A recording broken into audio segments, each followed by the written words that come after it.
اللہ تعالیٰ اپنے بندوں سے بڑی ہی محبت فرماتا ہے۔ بغیر طلب کے، بغیر دعا کے رزق، مال، اولاد، صحت، عافیت، دوست، احباب، ماں باپ، یہ سب نعمتیں اللہ بغیر طلب کے بندوں کو عطا فرماتا ہے۔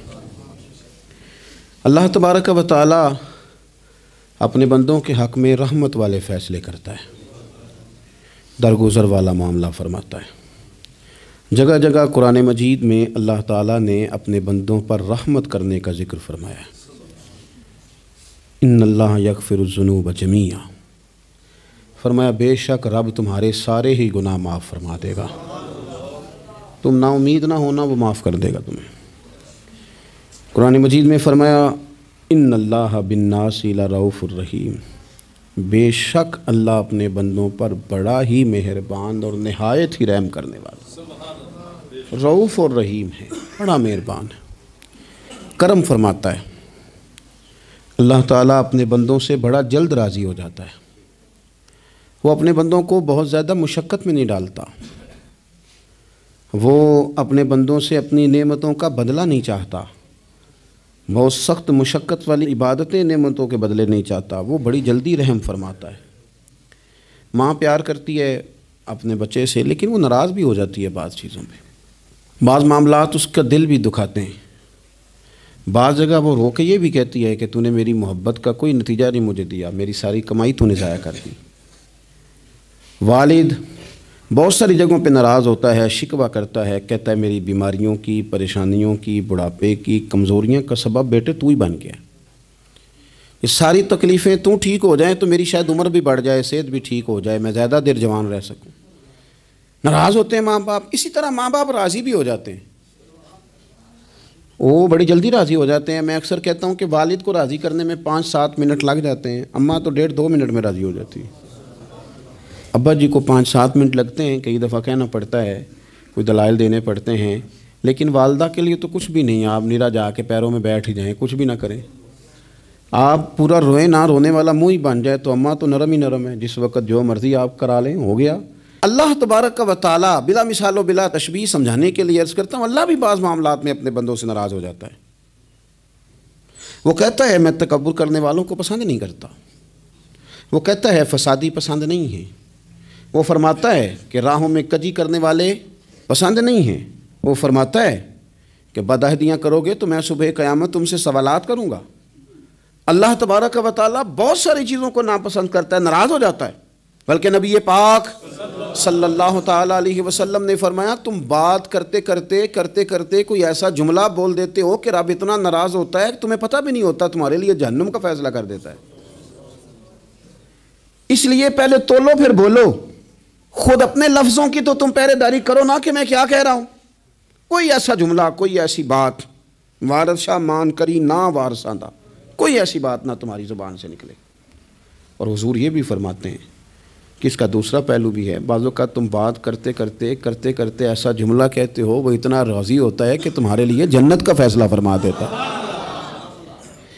مسلمان کو اب یہ حکم ہے، اس ساری گفتگو کا نتیجہ یہ ہے کہ وہ اپنے جذبات پر، خیالات پر، نگاہوں پر، زبان پر، کانوں پر تھوڑی توجہ دے، بے لگام نہ بنے، بے ترتیب نہ بنے، جو طبیعت میں آئے کر نہ گزرے، تھوڑا سا نہ سوچے سمجھے اور تھوڑا سنبھل کے چلے، کبھی ان کاموں کی طرف نہ جائے جن سے رب ناراض ہو جاتا ہے، ان کاموں کی طرف بڑھے جن سے اللہ راضی ہوتا ہے۔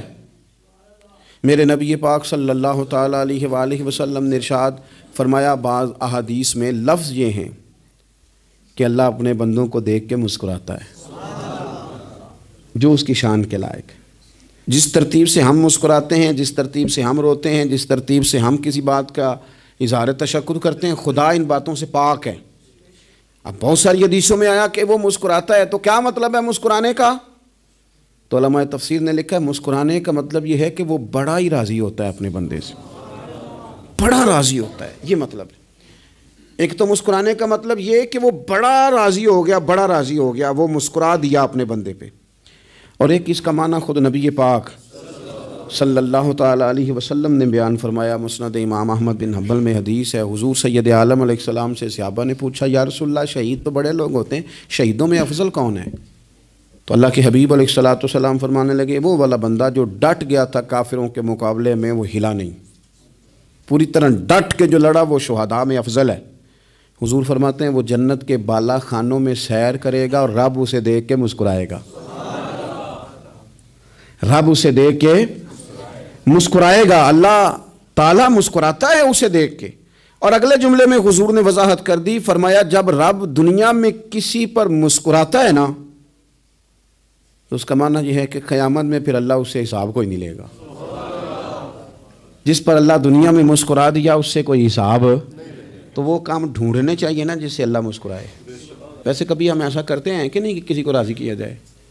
یہ کام ہم کرتے ہیں کہ ہماری کمپنی کا جو سربراہ ہے وہ ہم سے راضی رہے، جس ادارے میں ہم پڑھاتے ہیں اس ادارے کا بڑا ہم سے راضی رہے، یہ کرتے ہیں ہم۔ اس کے لیے کچھ نہ کچھ ہیلے بہانے ہم کرتے ہیں، برادری، قبیلہ، علاقہ، بستی، لوگ کسی طریقے سے ہمارے ساتھ مطمئن رہیں، کرتے ہیں نا یہ سارے کام۔ اس میں تھوڑی مشکل بھی ہمیں آتی ہے لیکن کرتے ہیں، کیا کریں؟ گھر میں بھی کئی دفعہ ایسا ماحول بنانا پڑتا ہے۔ چلیں ایک اور میٹھی مثال دیتے ہیں، زیادہ سمجھ میں آئے گی۔ چھوٹا بچہ خوش رہے، آپ اس کے لیے محنت نہیں کرتے، وہ چھوٹا ہے اس کو خوش کرنا فرض ہے ابا پہ، لیکن وہ کہتا ہے کہ میں نے موٹر سائیکل لینا ہے، چھوٹا ہے چلا ہی نہیں پائے گا، تو ابا پھر اسے راضی کرتا ہے، کہتا ہے بیٹے چھوٹا سائیکل لے لے، چل میں تجھے اڑانے والا جہاز لے دیتا ہوں۔ مقصود کیا ہے کہ اس کو ناراض نہیں کرنا، یہ روئے نہ، اس کا دل نہ ٹوٹے۔ ہو یارو سنو نا میں کیا کہہ رہا ہوں، اگر چھوٹے بچے کے لیے وہ چیزیں ڈھونڈتے ہو، میرے ابا جی نا اپنے نواسے کے لیے کھلونا لے کے آئے تو بچہ بڑا ہی کھیلا تو ابا جی کہنے لگے لو پیسے پورے ہو گئے میرے، بچے کو پسند بڑا ہے نا، پیسے پورے کر چھڑے نے، دیکھو نا جی کتنا اس کو راضی ہوا ہے۔ تو انسان کیا کرتا ہے کہ کوشش کرتا ہے چھوٹا بچہ بھی ناراض نہ ہو، تو وہ چیزیں وہ ڈھونڈتا ہے کہ اس کو کیا پسند ہے، چاکلیٹ لے جاؤں، فلاں چیز لے جاؤں، آئس کریم لے جاؤں۔ تو ایک بچے کے لیے، گھر کے لیے، سربراہ کے لیے اتنی محنت کرتے ہو، تو وہ کام بھی ہمیں ڈھونڈ کے تلاش کرنے چاہیے نا جس سے رب راضی ہوتا ہے، اللہ راضی ہوتا ہے۔ بتاؤں وہ کون کون سے کام ہیں؟ نبی کریم صلی اللہ تعالیٰ علیہ وسلم نے ارشاد فرمایا 3 لوگ ہیں جنہیں دیکھ کے رب مسکراتا ہے۔ یا رسول اللہ صلی اللہ علیہ وسلم وہ کون کون سے؟ تو محبوب فرمانے لگے ایک وہ بندہ ساری مخلوق سوئی ہے، آدھی رات ہے، رات کا پچھلا پہر ہے، اس نے اٹھ کے وضو کر لیا، مصلی پہ کھڑا ہو گیا خدا کی یاد میں، فرمایا اسے دیکھ کے رب مسکراتا ہے جو اس کی شان کے لائق ہے، مسکراتا ہے اللہ۔ یہ تو سونے کا ٹائم تھا، یہ تو گہری نیند آنے کا وقت تھا، رات کا پچھلا پہر، رات پوے تے بے درداں نو نیند پیاری آوے تے درد منداں نو یاد سجن دی ستیاں وی آن جگاوے، اور ساون کی کالی راتوں میں جب بوندا باندی ہوتی ہے، وہ راتوں کو اٹھ روتے ہیں جب خلقت ساری سوتی ہے، اللہ مسکراتا ہے۔ اور سننا میرے بھائی، میرے نبی پاک صلی اللہ تعالیٰ علیہ وسلم فرماتے ہیں جب مسلمان نماز کے لیے صفیں بناتے ہیں نا، ترتیب لگ رہی ہوتی ہے، اب اللہ کی بارگاہ میں کھڑے ہوں گے، قیام کریں گے، رکوع کریں گے، سجود کریں گے، فرمایا جب مومن صفیں بناتے ہیں تو رب دیکھ کے مسکراتا ہے، مسکراتا ہے۔ کمال ہو گئے عروج بندگی کا، جب بندے کو دیکھ کے رب مسکرائے، خدا بندے سے خود پوچھے بتا تیری رضا کیا ہے، مسکراتا ہے۔ اور میرے نبی پاک علیہ السلام فرماتے ہیں جب مجاہد جہاد کے لیے صفیں سیدھی کرتے ہیں، آج تو یہ رب کے نام پہ مرنے ہی آ گئے، یہ صفوں میں کھڑے ہوں گے، ترتیب سے لڑیں گے، ترتیب سے گلا کاٹیں گے کافروں کا یا شہادت لیں گے۔ فرمایا جب جہاد کے لوگ صفیں بناتے ہیں تو رب انہیں دیکھ کے مسکراتا ہے۔ کتنے نصیبوں والا وہ بندہ ہے جسے دیکھ کے مسکرا دیا۔ او یار کبھی تیرا بیٹا تیرے سامنے مسکرائے نا چھوٹا تو تیرا دل باغ باغ ہو جاتا ہے، تیری ماں بیمار کسی ایک دن صحیح طرح ہنس پڑے تو طبیعت خوش ہو جاتی۔ مجھے بتاؤ نا جس کا رب بھی اسے دیکھ کے ہنس پڑے جو اس کی شان کے لائق ہے، کیا اس بندے کے نصیبیں ہیں، کیا اس کے مقدر ہیں۔ آپ اس مقام پر اپنے آپ کو لائیں۔ اب دیکھیں نا یہ حدیث آپ نے سن لی، اب ہم نے نا اس طرح صفحے نہیں بنانے جس طرح ساری دنیا، اب ذرا صفحے بھی شوق سے بنائیں گے، آپ ذرا تھوڑا سا شوق پیدا کریں گے، بھئی یہ تو میں وہ کام کرنے لگا ہوں جسے دیکھ کے رب مسکراتا ہے۔ نبی پاک صلی اللہ علیہ وسلم نے فرمایا جب کوئی بندہ توبہ کرتا ہے نا، ہم توبہ کا رٹا لگاتے ہیں، یا اللہ میری توبہ، یا اللہ۔ اور توبہ کا تو مطلب یہ ہے کہ پچھلے گناہوں سے پکی توبہ، آج کے بعد یہ غلطی نہ کرنے کا پکا وعدہ۔ تو نے ساری شب برات رو کے گزاری ہے، بتا سویرے جھوٹ جوڑنے کا ارادہ ہے تیرا، آج کے بعد رشوت تو نہیں نہ لے گا، ملاوٹ تو نہیں نہ کرے گا، یہ توبہ ہے۔ اور اگر سارے کام اسی طرح کرنے تو پھر یہ توبہ کا رٹا ہے، جتنا مرضی لگاؤ۔ حضرت علی بن ربیعہ رضی اللہ تعالیٰ عنہ فرماتے ہیں میں مولا علی کے ساتھ تھا، مقام حرہ کی طرف جا رہے تھے، حضرت علی نے ہاتھ اٹھا کے دعا مانگی ہماری تعلیم کے لیے، ورنہ حضرت علی ہم صحابہ کو محفوظ عن الخطا تو مانتے ہیں نا، ہاتھ اٹھا کے کہا اے اللہ ہمارے گناہ بخش دے، تیرے علاوہ کوئی معاف کرنے والا نہیں۔ اور پھر حضرت علی آسمان کی طرف دیکھا اور دیکھ کے نا حضرت علی بن ربیعہ کو تو مسکرائے۔ حضرت علی بن ربیعہ کہنے لگے حضور مسکرائے کیوں ہو؟ فرمانے لگے ایک دن میں حضور کے ساتھ اسی طرح آیا تھا، اسی طرح حضور نے دعا فرمائی تھی ہماری تعلیم کے لیے، اور پھر حضور مجھے دیکھ کے مسکرائے تھے اور فرمایا جب کوئی بندہ رب کی بارگاہ میں اس طرح استغفار کرتا ہے تو رب مسکراتا ہے اور مسکرا کے فرماتا ہے دیکھ لو میرے بندوں کو پتا ہے کہ میرے علاوہ معاف کرنے والا کوئی نہیں، انہیں پتا ہے، تم اس کی بارگاہ میں رجوع تو لاؤ، آؤ تو صحیح دو آنسو لے کر۔ اقبال کہتے ہیں کہ موتی سمجھ کے شان کریمی نے چن لیا، قطرے دو گرے میرے ار کے انفعال کے، دو میں نے آنسو بہائے تھے تو اس کے کرم نے تو موتی سمجھ کے چن لیے۔ سنو نا حضور اس استغفار کو اللہ کو یار رات کو توبہ کر کے سونا چاہیے ہمیں۔ کچھ غلطیاں ہم کرنا نہیں چاہتے پر ہم سے ہو جاتی ہیں، کچھ دل ہم توڑنا نہیں چاہتے پر وہ ٹوٹ جاتے ہیں، ہماری مجبوری ہوتی ہے ٹوٹ جاتے ہیں۔ رات کو اس کی بارگاہ میں ہاتھ باندھ کے کشکول طلب دراز کر کے خوب استغفار پڑھنا چاہیے کہ مالک بندے ہیں نا کیا کریں، نفس کا ساتھ ہے، دنیا کا ساتھ ہے، خواہشات نفسانیہ، مالک معاف کر دے۔ درد سے توبہ، رسم نہ ہو، کہانی نہ ہو، لفظ نہ ہو، جملے نہ ہوں، اور جناب ایسے لوگوں کے بیچ بڑے ہاتھ باندھ کے اور بڑا کوئی ضرورت نہیں، آپ اکیلے اپنی چارپائی پہ بستر کے اندر منہ دے کے بھی درد سے کہیں گے نا معاف کر دے تو وہ تو مہربانی بڑا ہے۔ میرے نبی پاک صلی اللہ علیہ وسلم مثال دیتے ہیں، فرمایا ایک آدمی صحرا میں جا رہا، صحابہ سے حضور خطاب کر رہے ہیں، فرمایا ایک آدمی صحرا میں جا رہا تھا، اس نے اپنی اونٹنی پہ کھانا پانی پیسے ہر چیز رکھی ہوئی تھی، صحرا تھا بہت بڑا، درمیان صحرا کے گیا تو تھوڑا سا سستانے کے لیے آرام کرنے کے لیے اونٹنی سے نیچے اترا، اب اس نے اونٹنی کی لگام اونٹنی کی نکیل اپنے سرہانے کے نیچے رکھی، ہاتھ کے ساتھ پکڑی اور سو گیا۔ تھوڑی ہی دیر کے بعد جب اس کی آنکھ کھلی تو دیکھا اونٹنی غائب ہے۔ صحرا میں وہ پیدل نہ آگے جا سکتا ہے نہ پیچھے جا سکتا ہے، نہ دائیں نہ بائیں، کھانے کو روٹی نہیں، پینے کو پانی کا قطرہ نہیں، تھوڑا ادھر بھاگا ادھر بھاگا، تھک گیا۔ کریم محبوب فرماتے ہیں وہ پوری طرح نڈھال ہو گیا اور مایوس ہو گیا، معاذ اللہ، مایوس ہو کے دوبارہ اسی جگہ آ کے لیٹ گیا جہاں پہلے لیٹا تھا، انتظار کرنے لگا کہ اب موت ہی آئے گی، آخری وقت ہے، اب نہ میں پیدل یہ صحرا کراس کر سکتا ہوں، نہ پیچھے جا سکتا ہوں، نہ کھانا ہے نہ پانی ہے، سوائے موت کے کوئی سہارا نہیں۔ حضور فرماتے ہیں وہ رستے میں دوبارہ لیٹ گیا، اچانک اس نے رخ بدلا تو اونٹنی سامنے کھڑی تھی۔ حضور نے صحابہ سے پوچھا بتاؤ نا اسے بھلا کتنی کو خوشی ہوگی؟ یا رسول اللہ جسے نئی زندگی مل گئی ہے۔ آپ دیکھیں نا سارے ڈاکٹروں نے کہہ دیا کہ اس کے تو گردے معدہ جگر ہر چیز ختم ہے، گھر لے جاؤ خدمت کرو، ہر طرف پریشانی ہے۔ وہ بندہ بھی سمجھ گیا ہے کہ آخری وقت آ گیا، کل جاؤں پرسوں جاؤں، تیاری ہو گئی، سب لوگ آ گئے، باہر والے بھی آ گئے، یہ ماحول ایک عجیب رنگ اختیار کر گیا۔ اچانک ایک ڈاکٹر نے آ کے کہا نہیں غلطی لگ گئی تھی۔ مجھے بتائیے انداز کیا ہوتا ہے؟ بغیر دوائی کے بندہ اٹھ کے کھڑا نہیں ہو جاتا، او میں تو بچ گیا ہوں۔ نبی پاک صلی اللہ علیہ وسلم فرمانے لگے اس کی اونٹنی مل گئی، بتاؤ بھلا اسے کتنی خوشی ہوگی؟ یا رسول اللہ وہ تو دوبارہ دنیا میں آ گیا۔ حضور فرمانے لگے اسے کچھ بھی خوشی نہیں ہوئی۔ جب کوئی رب کا گناہ گار بندہ آ کے توبہ کرتا ہے، رب کو اس سے کئی گنا زیادہ خوشی ہوتی ہے۔ میرا بندہ آ گیا ہے، میرا بندہ آ گیا ہے، میرے گھر آ گیا، اس نے آنسو بہائے ہیں، اس نے کہا اللہ میں تیرا ہی ہوں، تیرا ہی رزق کھاتا ہوں، تیری ہی زمین پہ رہتا ہوں، تیرے نام سے میری سانسیں چلتی ہیں۔ وہ آ گیا، فرمایا اس اونٹنی والے سے زیادہ رب کو خوشی ہوتی ہے جب گناہ گار آ کے توبہ کرتا ہے۔ گناہ گاروں کے آنسو اس کی بارگاہ میں بڑے مقبول ہیں، لیکن ہم رسم ادا کرتے ہیں، توبہ نہیں کرتے، ہم اپنے آپ کے ساتھ دھوکہ کرتے ہیں، جھوٹ بولتے ہیں۔ ہم بندہ کوئی ناراض ہو جائے تو ہمیں کوئی نہیں نیند آتی، اس کے گھر چلے جاتے ہیں۔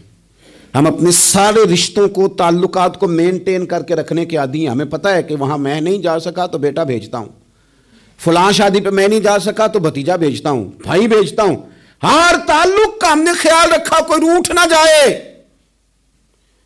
لیکن کمال ہے نا، یہ نہیں سوچا کہ اگر رب روٹھ گیا تو جب وہ روٹ جائے نا تو سارے رشتے بھی بندے کے پاس موجود ہوں تو کوئی کارآمد نہیں ہوتا. پھر کروڑوں روپیہ جیب میں ہوں تو ڈاکٹروں کی دوائیاں اثر نہیں کرتی. وہ روٹ جائے تو پھر انسان اس طرح سے پھسلتا ہے کہ بڑے بڑے اس کے پاس دروازے ہوتے ہیں پر کسی جگہ اس کا ہاتھ نہیں لگتا. خدا را خیال کریں, دنیا روٹتی ہے تو روٹ جائے, رب رسول ناراض نہ ہونے پائیں, اس کا خیال کریں. حضور فرماتے ہیں وہ مسکراتا ہے, اسے خوشی ہوتی ہے جب کوئی اس کا بندہ اس کی طرف رجوع کرتا ہے. میرے عزیزو, رسول پاک صلی اللہ تعالیٰ علیہ وسلم نے ان لوگوں کے تذکرے کیے جنہیں دیکھ کے رب مسکراتا ہے. ہم نا گناہگاروں پر بھی فتویٰ دینے میں جلدی کرتے ہیں اور نیکی پر بشارت دینے میں بھی جلدی کرتے ہیں, حالانکہ یہ ہماری ذمہ داری نہیں. پتہ نہیں اللہ تعالیٰ کس کو کب توفیق توبہ دے کے اپنے قریب کر لے, لیکن بڑی جلدی ہے, بڑی جلدی فتویٰ دینے میں. اور یہ فتویٰ صرف مفتیوں کا نہیں رہ گیا, یہ میری طرح کے آپ کی طرح کے ڈھیروں لوگ ہیں جنہوں نے جیبوں میں فتوے ڈالے ہوئے. بھئی آپ نے کیوں ذمہ داری لے لی ہے جنت میں داخل کرنے کی اور نکالنے کی؟ یہ تو میرے رب کریم کا کرم ہے, وہ جس کو چاہے جب چاہے جتنا چاہے عطا کرے.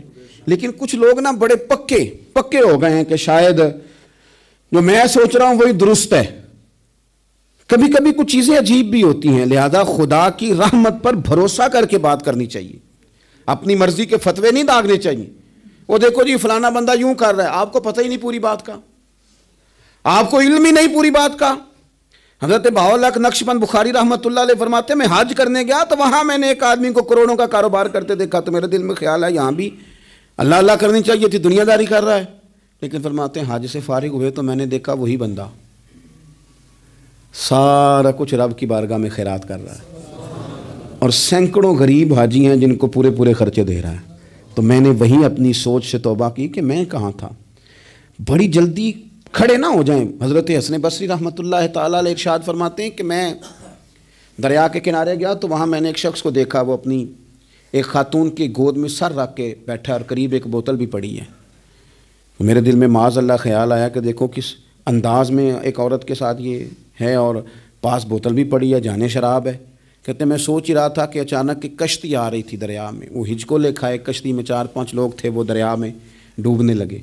وہ آدمی تیزی سے اٹھا, دریا میں چھلانگ لگائی, پہلے ایک کو نکالا, پھر دوسرا نکالا, پھر تیسرا نکالا. ایک بندہ رہ گیا, کہنے لگا حضور مجھے تو آپ نے گناہگار سمجھا ہے, میں تو بڑے غلط انداز میں یہاں بیٹھا ہوں, آپ نے جو سوچا. چلیں گے چوتھا بندہ آپ نکال لائیں, کریں نا یہ کام, کریں نا یہ کام. بڑے بھولے بھالے بڑے اللہ والے, ریاض آپ کو بس ہم ہی جانتے ہیں. اتنی جلدی فتویٰ. حضرت حسن بصری فرماتے ہیں میں پشیمان ہوا, میں نے کہا مجھے تیرنا نہیں آتا, تو دیر نہ کر, چوتھا ڈوب نہ جائے. کرتے اس نے چھلانگ لگائی, چوتھا بھی نکال لایا اور کہنے لگا حضرت آپ نے جلدی کی سوچنے میں, یہ بی بی میری ماں ہے اور یہ سرکے کی بوتل ہے. ہم ماں بیٹے کا یہ مشغلہ ہے کہ یہ وہ جگہ ہے جہاں آ کے لوگ مسافر اترتے ہیں اور یہاں سے کسی کا گھر 100 میل ہے, کسی کا 200 میل ہے. ہم صبح سرکہ کھجوریں روٹیاں لے کے یہاں آتے ہیں, مسافروں کی نوکری کرتے ہیں, کوئی پریشان ہو تو مدد کرتے ہیں. حضرت خواجہ حسن بصری فرماتے ہیں میں نے معافی مانگی, ان سے بھی مانگی, رب سے بھی مانگی. انہوں نے مانگ لی نا بزرگ تھے, پر ہم کو نہیں تیار مانگنے کو. ہم ہر وقت بدگمانیاں, وہ فلانے جرم کرتا تھا, میں اسے اب کیسے نیک مان لوں. بھائی اب وہ نمازی ہے, خدا کے گھر آتا جاتا ہے, اب اللہ کی بارگاہ میں حاضر ہوتا ہے. جب رب نے معاف کر دیا تو بھی سوچ بدل جا. سنیں حضور کیا فرماتے ہیں. نبی پاک صاحب العلاق صلی اللہ تعالی علیہ وسلم فرماتے ہیں, مسند امام احمد بن حنبل دیکھیے, فرمایا رب اس وقت بڑا ہی مسکرائے گا جب قاتل بھی جنت میں جائے گا, مقتول بھی جنت میں جائے گا. یا رسول اللہ مقتول تو گیا, یہ قاتل کیسے چلا گیا؟ حضور فرماتے ہیں جائے گا, اور رب مسکرائے گا جو اس کی شان کے لائق ہے. یا رسول اللہ کس طرح؟ تو نبی پاک صلی اللہ علیہ وسلم فرمانے لگے اس نے ایک مومن کو قتل کیا تھا, وہ شہید ہو کے جنت میں چلا گیا. اب اللہ نے بعد میں اسے توبہ کی توفیق دے دی. پہلے اس نے کلمہ پڑھا, پھر یہ میدان میں اترا, کافروں سے لڑا, یہ شہید ہوا, رب نے اسے بھی جنت دے دی. قاتل بھی جنت میں, مقتول بھی جنت میں. اور بات اتنی انوکھی ہے کہ رب دیکھ کے مسکرا رہا ہے جو اس کی شان کے لائق ہے. ہم جلدی میں ہیں, ہم انتظار نہیں کر رہے کہ شاید توبہ کر جائے, ہم انتظار نہیں کر رہے. لیکن میرے عزیز اتنی جلدی نہ کریں. سوچوں کا صاف ہونا, ذہنوں کا پاک ہونا اور لوگوں کے بارے میں گمان کا اچھا ہونا. آپ کسی نفسیات کے ڈاکٹر کے پاس چلے جائیں, اسے کہیں ٹینشن بڑی ہے, میں ان کے مضامین پڑھتا رہتا ہوں، وہ سب سے پہلا سبق آپ کو یہ پڑھائیں گے کہ اچھا سوچا کریں۔ اچھا سوچنے سے بندہ تندرست رہتا ہے۔ کس سے بندہ تندرست رہتا ہے؟ ہیں جی واقعی، یعنی اس والے پڑوسی کے بارے میں بھی اچھا سوچنا ہے گھر میں، اس والے کے بارے میں بھی، چھوٹے بھائی کے بارے میں بھی اچھا سوچنا ہے، اور بڑے کے بارے میں بھی اچھا ہی سوچنا ہے۔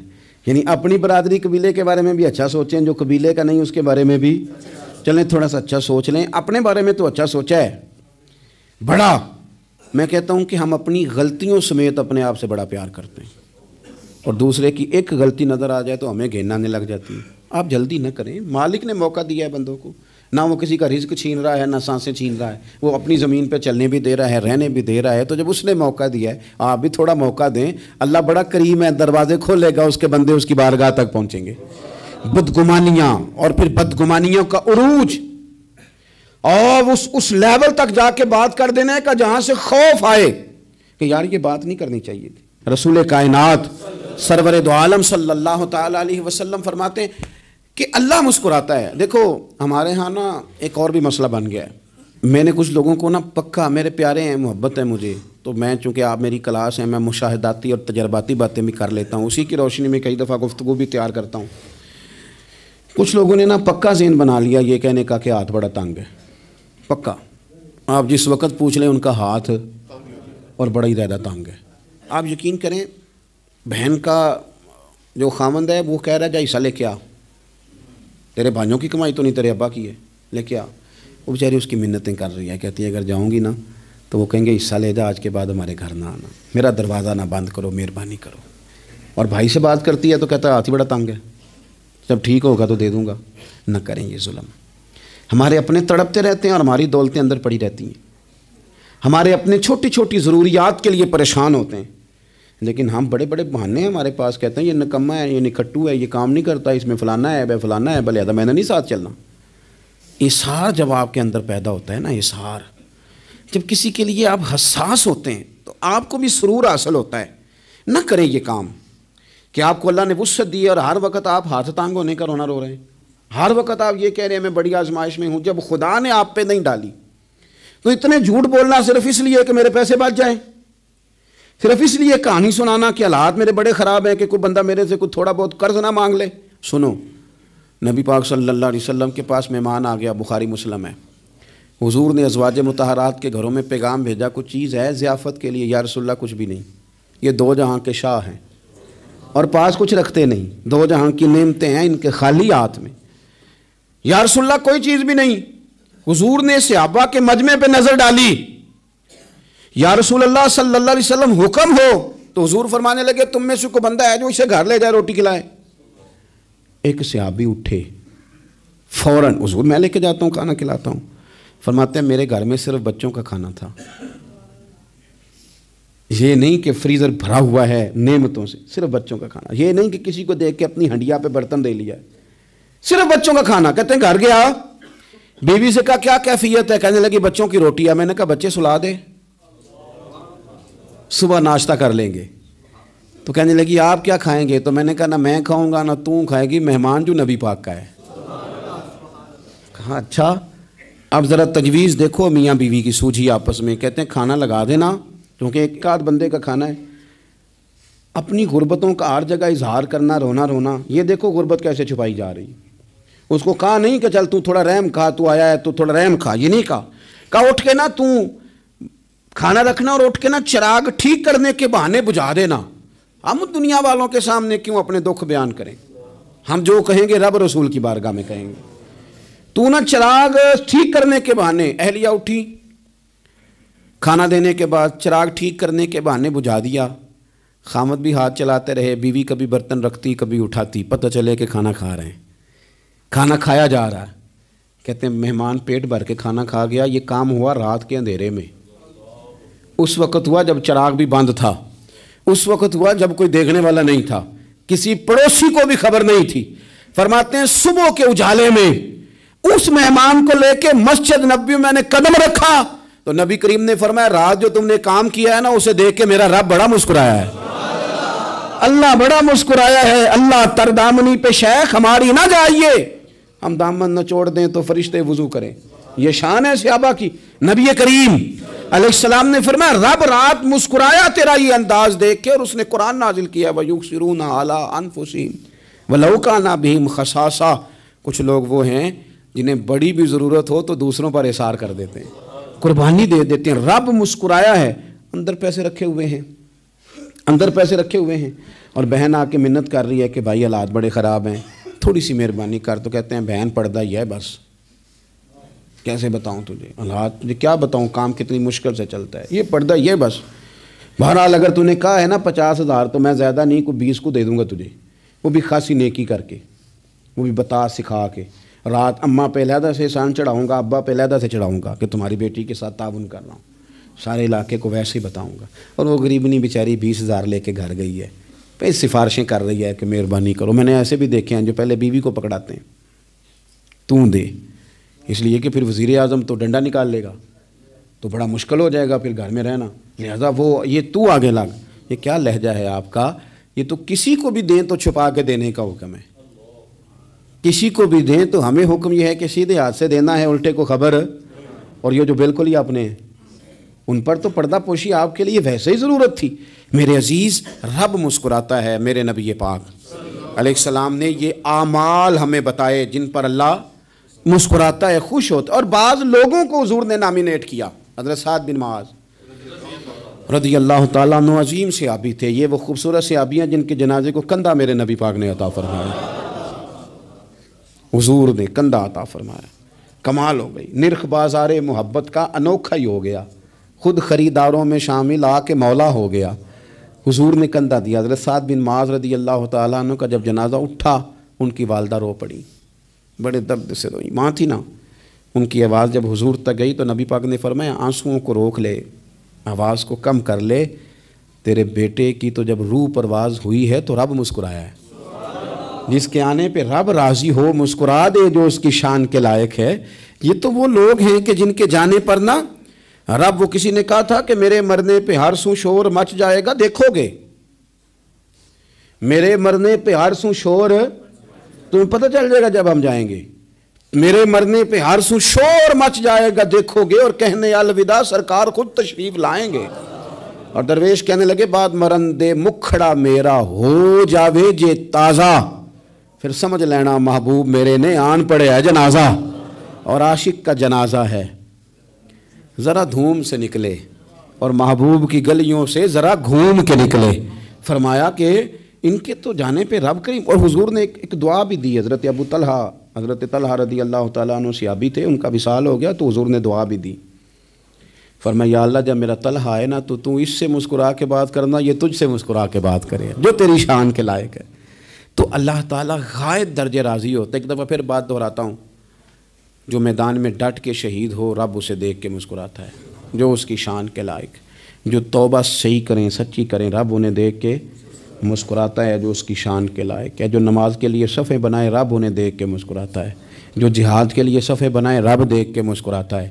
جو لوگ صبح پچھلے پہر اٹھ کے عبادت کریں رب انہیں دیکھ کے مسکراتا ہے. اور جو کبھی کبھی بھوکے رہ کے دوسروں پر قربان کر کے اثار کر دیں رب انہیں دیکھ کے مسکراتا ہے. بہت بڑی فضیلت ہے. اللہ ان سارے کاموں میں سے کسی ایک کام پہ ہمیں بھی لگا دے تاکہ یہ بڑی فضیلت اللہ تعالی ہم گناہگاروں کے حصے میں بھی فرما دے. آخر دعوانا ان الحمدللہ.